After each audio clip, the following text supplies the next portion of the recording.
Ok les gens, nouvelle vidéo, j'espère que vous allez bien.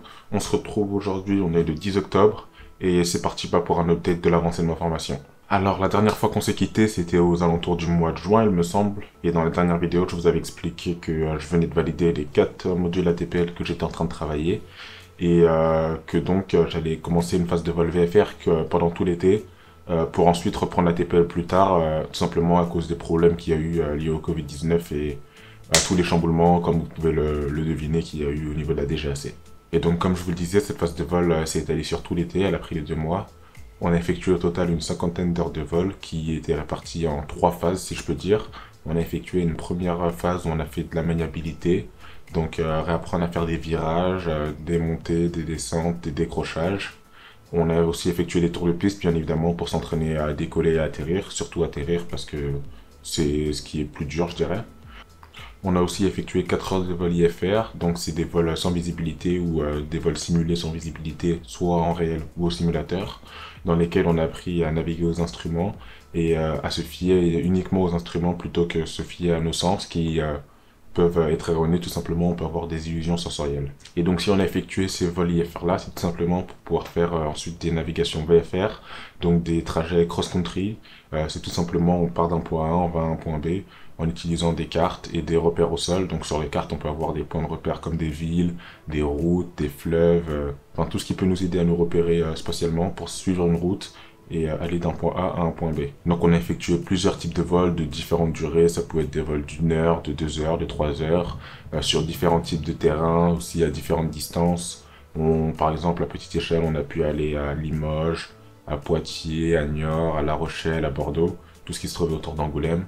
Mais on a aussi effectué des vols beaucoup plus longs sur des terrains beaucoup plus loin comme Montpellier, Saint-Nazaire, Clermont-Ferrand. Enfin, on a effectué plusieurs types de vols sur plusieurs types de terrains, que ce soit des gros terrains ou des plus petits terrains. Par exemple, New York est un plus petit terrain avec un contrôleur à fils. On a aussi fait des terrains non contrôlés comme Libourne qui se trouve à côté d'Angoulême.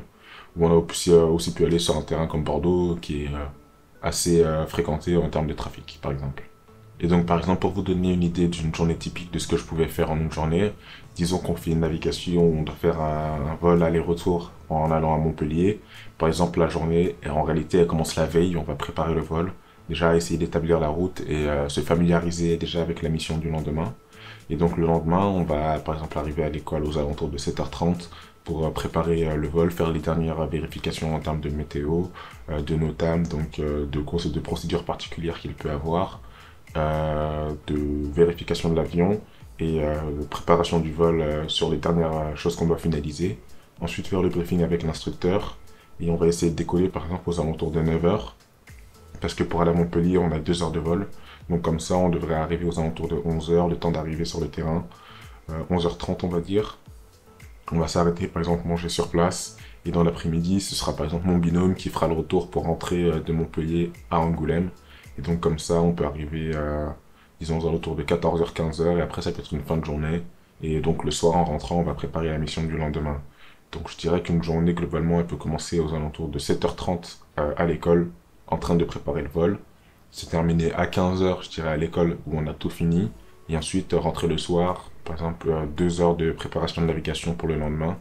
Et après, forcément, en fonction du type de navigation qu'on doit faire, de la difficulté des terrains ou non, ces timings peuvent changer. Et donc, pour faire un petit bilan, à l'heure d'aujourd'hui, on est arrivé à 70 heures de vol. On a effectué les lâchers navigation solo, donc la fameuse navigation de 300 nautiques pour ceux qui connaissent. Ça représente à peu près 540 km, il me semble. Et c'est tout simplement une navigation où on fait une triangulaire, c'est-à-dire qu'on part d'un point A, on va à un point B, puis à un point C, et on retourne au point A, donc ça fait un triangle tout simplement. Et donc moi personnellement, cette navigation, j'étais parti d'Angoulême, je suis allé à Agen, puis à Rodez, et je suis rentré à Angoulême. Le vol, il m'a pris 3 heures de vol au total, c'était assez sympa. Et voilà. Et donc, comme je vous le disais, en plus de ça, on a fait une initiation au vol IFR, donc on a déjà nos premières heures de vol IFR dans nos carnets de vol.